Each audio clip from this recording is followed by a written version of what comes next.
Hello and welcome to this edition of the Beacon Hill Report. I'm Jim Marshall of the New Bedford Cable Network, and joining us for the first program of the year, State Representative Tony Cabral. We start with the first one in the alphabet. That's you. That's me. In the That's delegation. Great. Well, thank you very much for the invitation. Thanks for coming in again. It's always a pleasure to be here with you and have an opportunity to talk to the folks out there.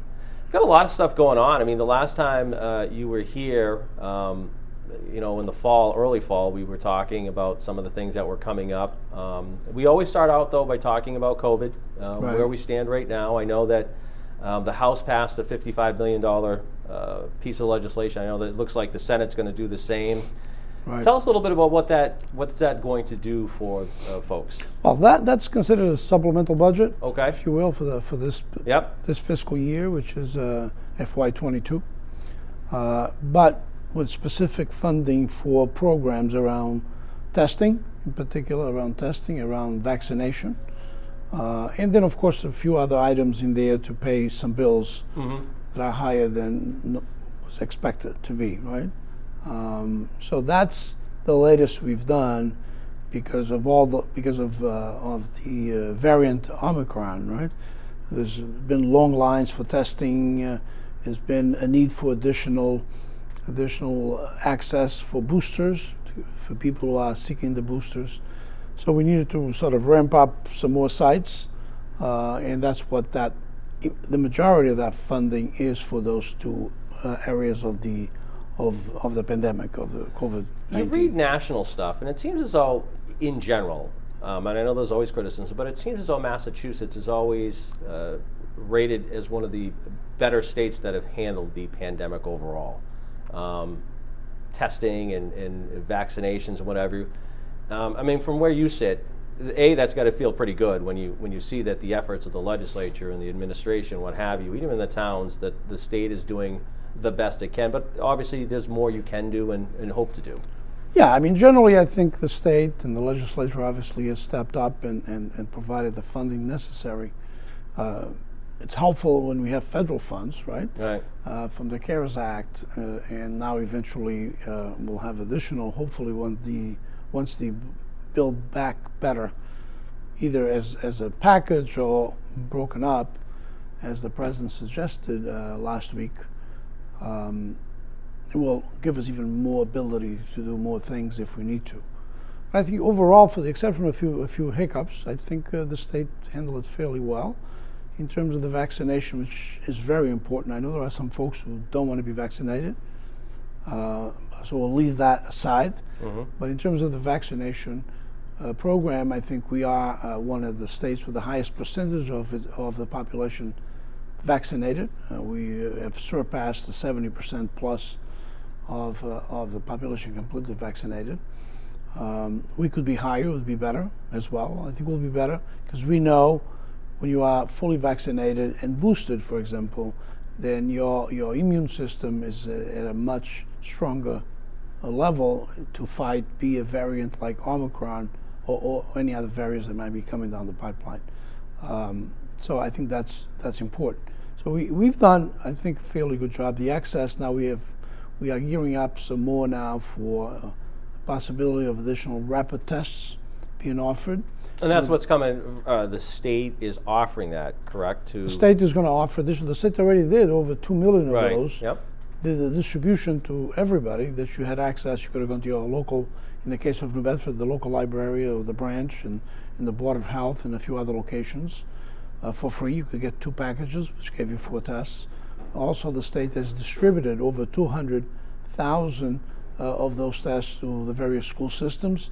Is that enough? No, I think we need more for the school systems, no doubt about it. We want to make sure that kids get tested, teachers get tested, the rest of the staff gets tested. But more is coming, both through the federal government and also through the state, including masks from the federal government, free masks, the N95 masks, which is the ones that give you more protection overall. So I think we are in a fairly good place. Could we do more? Perhaps we could, but again, it's sometimes we have to wait for the experts, the healthcare experts and the healthcare authorities to make decisions and make recommendations. There are differences of opinion, obviously. There are folks who think we ought to have instituted again a mask mandate. The governor's pushed back a little bit on that. Mm-hmm. There are others that don't want masks at all. So to create, I think we have been able to create sort of a balanced approach. Right. Yeah. And hopefully we'll continue moving in that direction. Do you see, because you touched on briefly there, you touched on some of the federal money. We've got the ARPA money coming in. You've got the transportation bill that's already signed and money should be coming in. You've got the Build Back Better plan that's coming in. You've got the CARES Act, too. The CARES Act. You've got also, you're looking at the state budget now. The process starts in January and then it works its way down. From where you sit, how will COVID, do you think, affect the state budget this year? Do you think that there'll be changes in the way governments run, or things that you have to put in the budget that you didn't see even a year ago? Because everybody's in a sense flying by the seat of their pants with the pandemic, because we've never experienced it before. Right. Well, fiscally, I think the state is in a good place, in a better place than what all of us thought we would be at this particular time. Mm-hmm. We're running a surplus. We had a surplus in the FY21.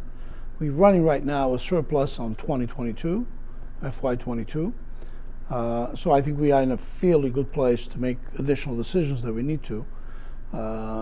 As you know, the state lost over 1,000 employees as well, either by resignation or by termination. Due to all of these required things that they need to do, mm-hmm. either be tested or vaccinated and all that stuff. So we need to recoup, because some of those are important positions, are critical to the delivery of services, be on the healthcare side or be on the mental health care side as well, and overall in terms of creating better services and better access to the general public. So I think we might need to do some things different in order to have folks be interested in public service. What that might be, we don't know yet.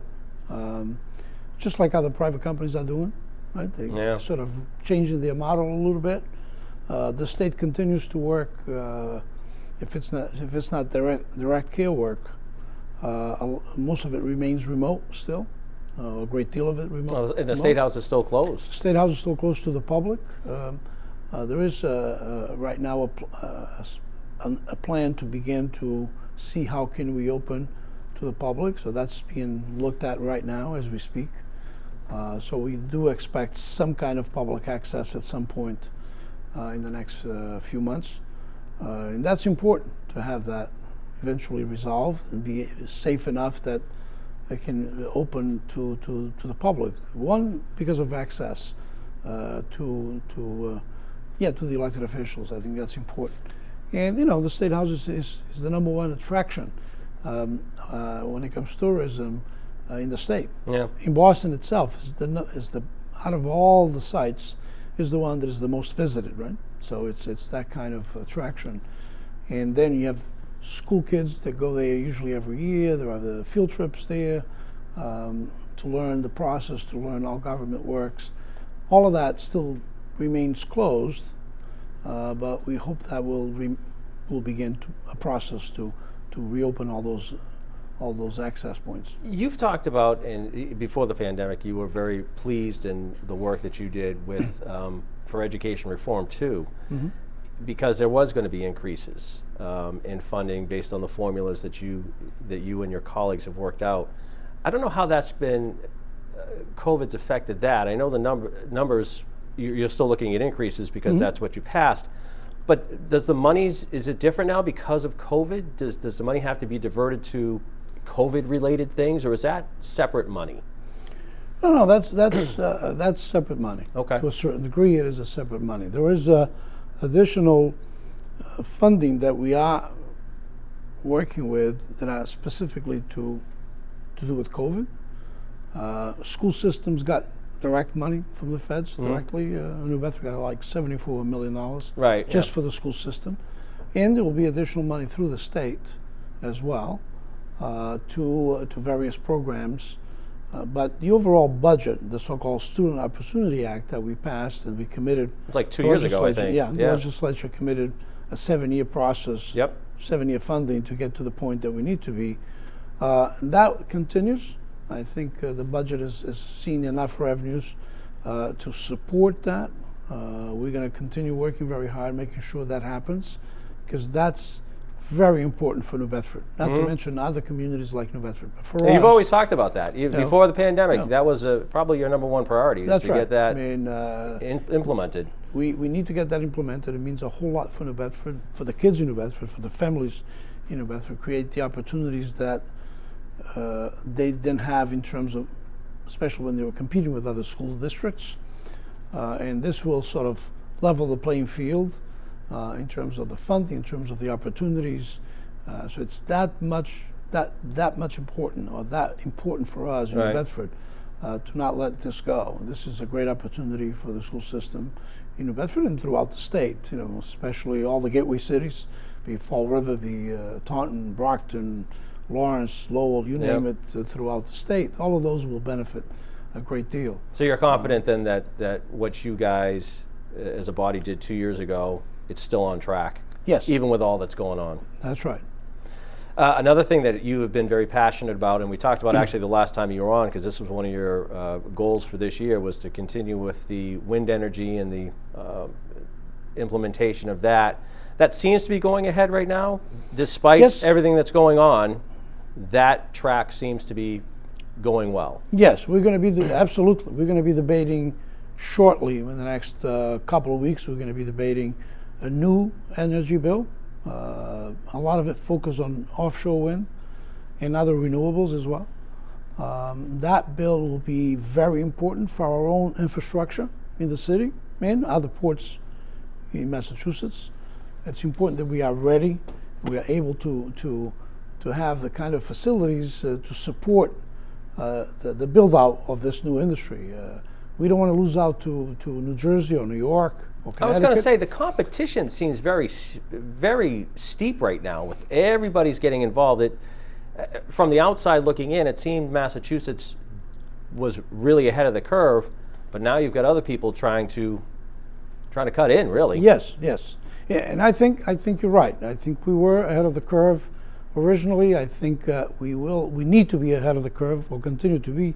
We have lots of competition right now, especially from New York, New Jersey, a little bit from Connecticut, but those two other states are investing big on offshore wind as well. So I think we need to reinvest. I think we need to have, and I think this bill that we're going to debate will provide that kind of long-term investment as well, like we did with biotech and life science. As you know, the state committed over $1 billion of investment in that industry over a period of 10 years. Yeah, that was a while ago. And that's the reason why we are one of the leading states. I mean, we compete with Silicon Valley and other areas of the country on life science and biotech. And guess what? We are neck to neck with those communities, with those states. At one point we were not. We were behind, and right now I think we are in a very, very good shape in that area. And the proof is in the pudding, right? Look at Moderna, a startup, only about 10 years old, life science company in Massachusetts, that one of the vaccines that we are using today for the pandemic was produced by that particular company. That comes from that investment that we did. The legislature did that investment along with Governor Patrick. And that's the kind of vision, that's the kind of investment that we need to do in offshore wind. in renewables in order to stay ahead and be competitive with the other states. It seems as though, too, at least with the offshore wind, is that everybody is going in the same direction. I mean, the governor is in favor of it, the legislature is in favor of it, the towns and the cities, obviously Mayor Mitchell's pushes hard for that. It seems as though everybody's going in the same direction, which has got to be good from your standpoint when you're trying to do these pieces of legislation that really you have to do to as you just said, to keep up with the competition. Right. We've been almost on the same page since 2016, when the legislature first passed the big package around offshore wind procurement. The governor originally was a little reluctant, but then he joined. He got convinced, and he's been a great supporter as well since then. And communities are aware of it. For us in New Bedford, I think we have. The city has really done also a good job in getting some of the potential projects that we need, especially in the port area, in the waterfront, sort of almost shovel ready. So when the funding is there, when the investment is there, we are ready to go. The city should be able to capture a good percentage of that investment, and that's what we're working on, and that's what we're going to be working on the next several weeks, making sure that the city is positioned. Making sure that the legislation that we pass also helps those communities like New Bedford that is positioned to take advantage, and when I say take advantage, in a good way, right. Economic development advantage, to create jobs, to create a new industry here for us. I think it will help that along with the train, which we don't talk a lot about. We think it's just a given. It is coming. I think offshore wind, along with the train services we're going to get soon, and education, right? Reform education, invest in education through what we did a couple of years ago. I think will put New Bedford in. And you said they kind of all tie in together too. Right. And when you talk about education, I mean, I know you, and this is a while ago, but BCC and UMass Dartmouth are doing programs related to the wind energy as well. So those are things education-wise that are helping the industry in general, and it kind of all ties in when you think about it. BCC and UMass Dartmouth in particular are leaders in this area already. They've been doing a lot of job training. They've been prepared to really have the tools and the infrastructure to do the job development that is needed for this industry. In that, I think we are ahead of many other regions in the country. And that's good for BCC, that's good for UMass Dartmouth, and that's good for us, obviously, in the South Coast as well.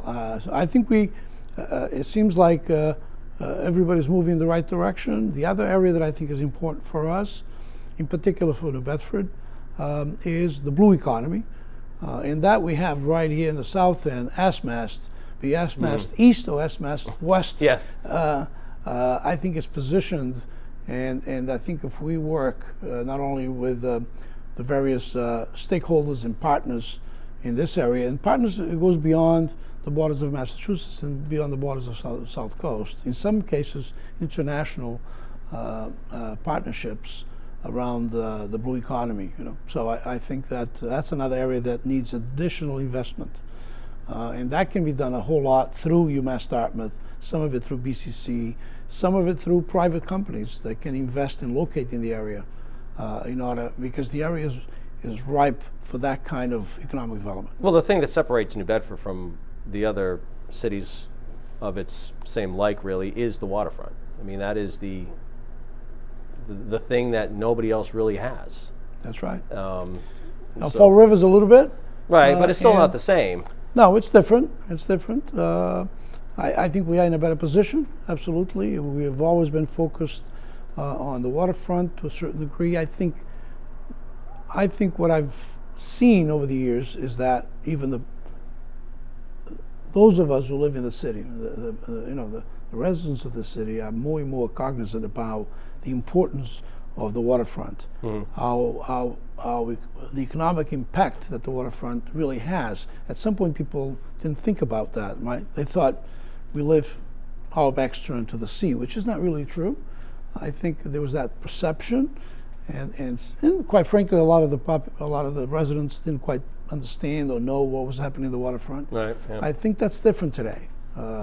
It is one of the it is at this point the number one economic driver in the city right now, and I think we can enhance on that, but we need to diversify as well, and that's where the blue economy comes in, the offshore wind comes in, and other areas of investment.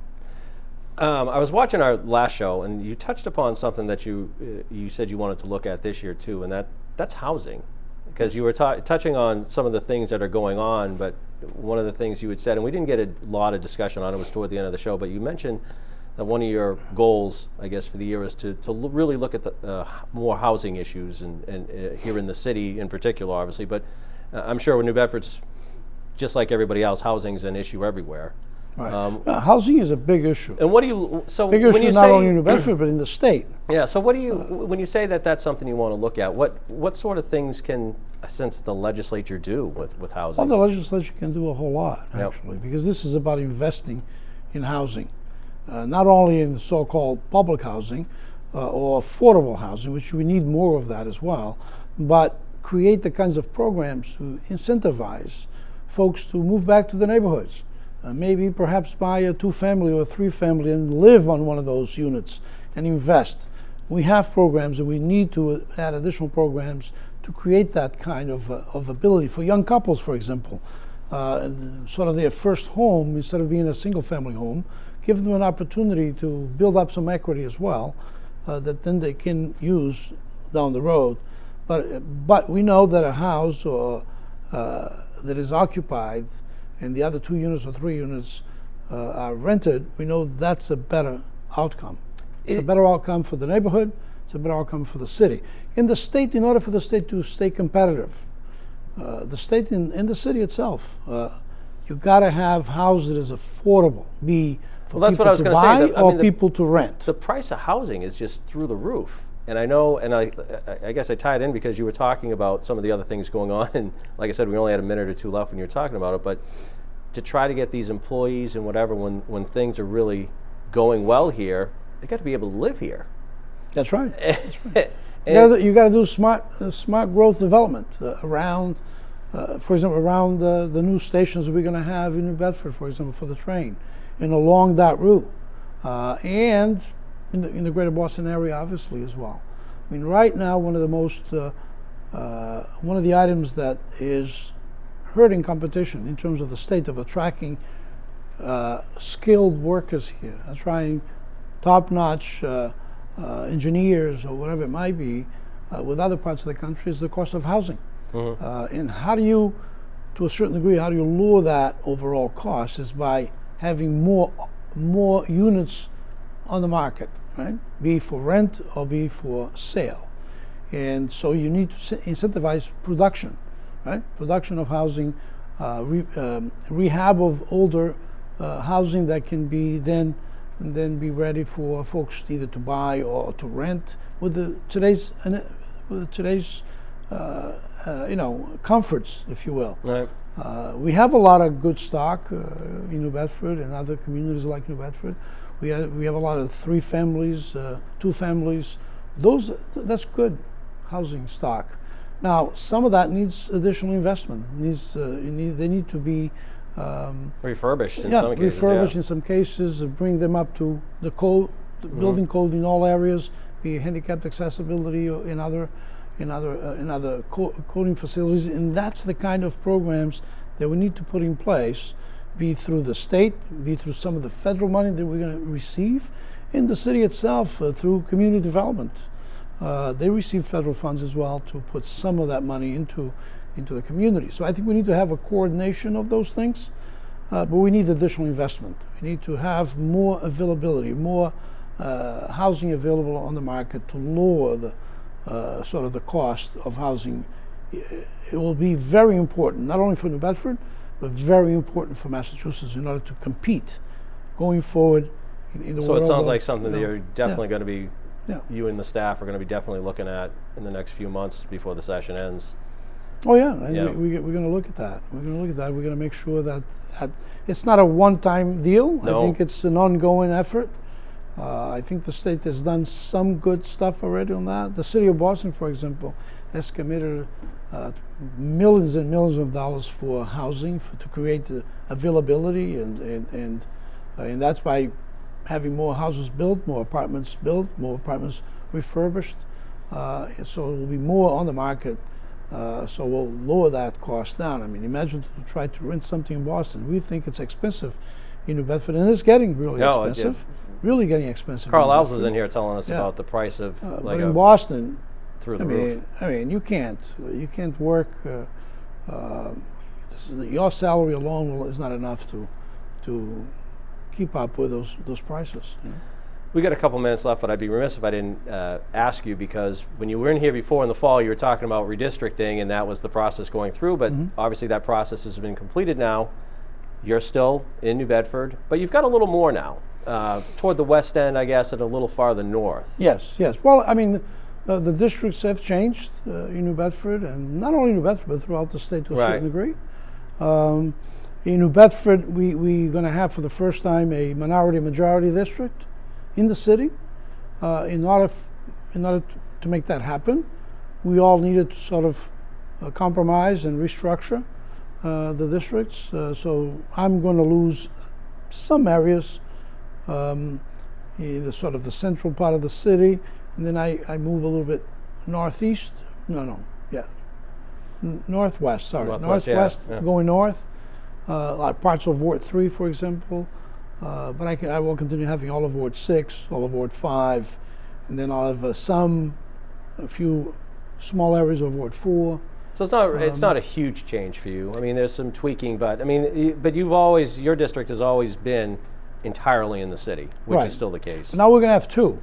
Exactly right. Now for the first time in a long time, for the longest time, mine was the only district fully in the city. Now we're going to have two. We're going to have the district that will be considered minority-majority district, and then my district. The other districts will be anchored outside of the city, but they'll come in and pick up some precincts in the city, and all of those will be in the north side of the city, in the north end of the city. So, I mean, you've got a lot on your plate. We got a minute left. Anything, I mean, I know we touched on some of the things that you were focusing on the last time we talked, but anything else on the plate right now that you're looking forward to in the next few weeks? Well, I think we want to stay focused on education, housing, offshore wind, and renewables. Stay focusing on all the federal money that we're going to have as a legislature to sort of spend and attribute or appropriate, making sure that we all have access to those funds, that the city has access to those funds, that we get our share of the pie, if you will. So that's going to be very important. I think we are in a good place, but I think we need to be vigilant and we need to work hard. Sounds good. It's good seeing you again. Good seeing you again. We'll see you in a couple of months. Yes. But thanks for coming in. I appreciate it. Thank you very much. And I hope everybody, if they need to reach me, they know how to reach me. Your staff's always available, that's for sure. So please reach out. That's going to do it for this edition of the Beacon Hill Report. Our guest is Tony Cabral. My thanks to him. Thanks for watching, and we'll talk to you again soon.